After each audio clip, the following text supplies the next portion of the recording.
सभी साथियों को मेरा नमस्कार।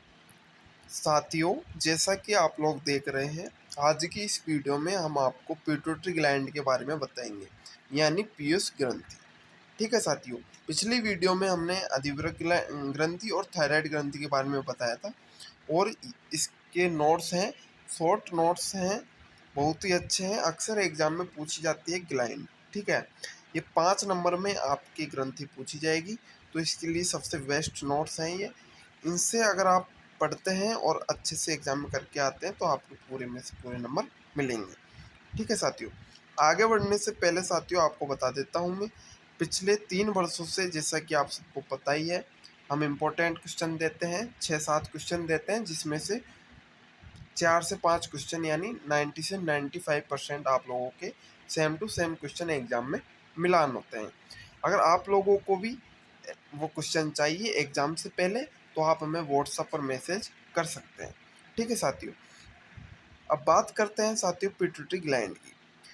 दोस्तों, पिट्यूटरी ग्लैंड का पहले मैं आप लोगों को चित्र बता देता हूँ। पिट्यूटरी ग्लैंड होती कैसी है, कहाँ पर होती है। ठीक है, इसके नीचे चलते हैं तो ये देखिए साथियों, ये होती है आप लोगों के पिट्यूटरी ग्लैंड। ठीक है, इसका ऊपरी भाग हाइपोथैलेमस से जुड़ा होता है। ठीक है, और ये इसका अग्रभाग होता है और ये इसका पश्च भाग होता है, यानी आगे का हिस्सा और पीछे का हिस्सा।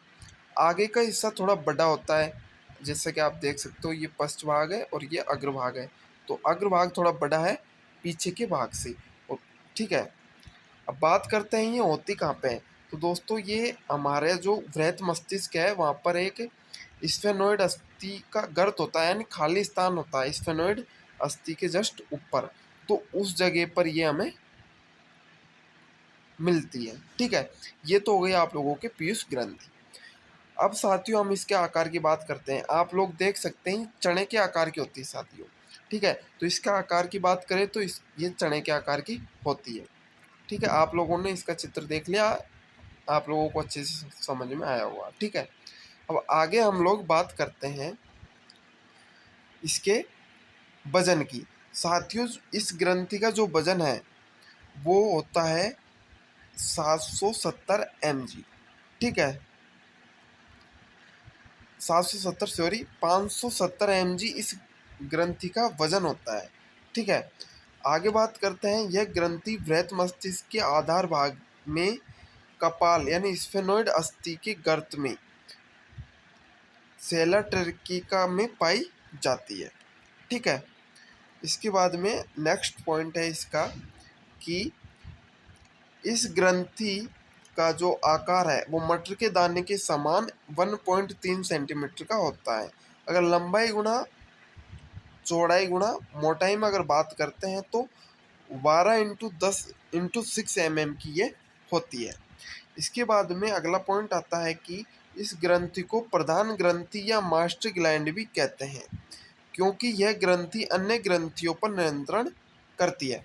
दोस्तों, जो पीयूष ग्रंथि होती है इसका जो अन्य नाम है वो मास्टर ग्लैंड है, क्योंकि ये जो ग्रंथि है वो अन्य ग्रंथियों को स्टिमुलेट करती है या अन्य ग्रंथियों का नियंत्रण करती है। जैसे आपके थायराइड ग्लैंड हो गई, अधिवृक्क ग्लैंड हो गई। ठीक है, तो ऐसी अनेकों ग्रंथि है, उनका ये नियंत्रण करती है, इसलिए इसे मास्टर ग्लैंड कहते हैं।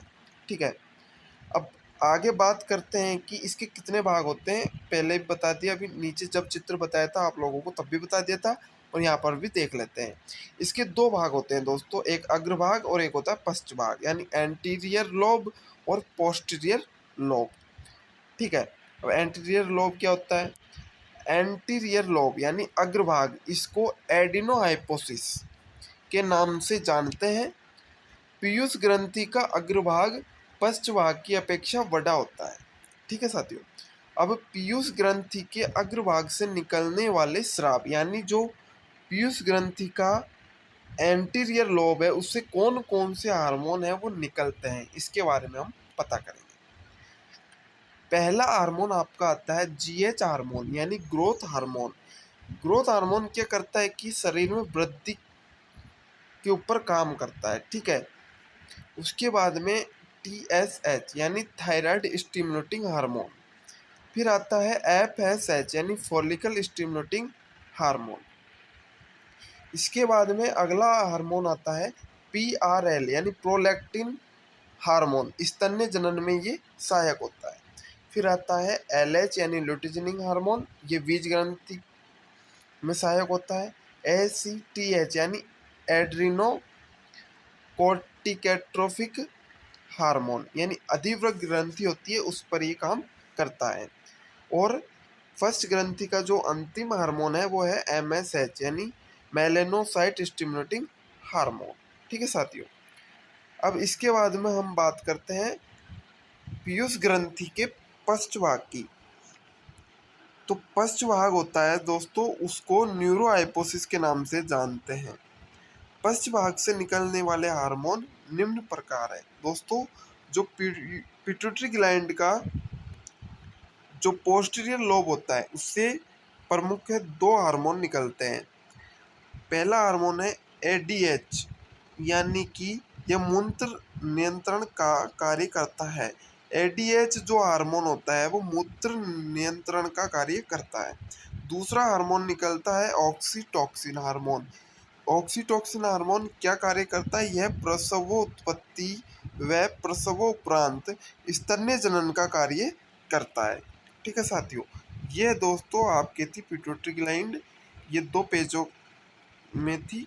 ठीक है, 5 नंबर का अच्छा क्वेश्चन है और पूरे में से पूरे नंबर आपको इस ग्रंथि में मिल जाएंगे इन नोट्सों से।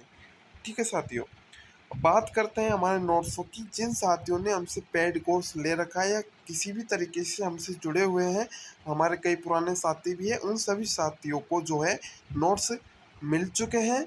और उन सभी साथियों के लिए हम इम्पोर्टेंट क्वेश्चन भी तैयार कर रहे हैं पिछले वर्षों की तरह। तो इस बार भी आप लोगों को वो क्वेश्चन मिल जाएंगे जो आपको एग्ज़ाम में मिलने की पूरी पूरी संभावना रहती है 90 से 95% तक। ठीक है साथियों। तो साथियों नमस्कार, इसी के साथ ही एक और वीडियो हम आप लोगों के लिए लेकर आएंगे, या फिर आप लोग कमेंट में बता दीजिए कि कौन से टॉपिक पर आपको वीडियो चाहिए, उस टॉपिक पर आपके लिए वीडियो तैयार कर दी जाएगी। नमस्कार साथियों, धन्यवाद।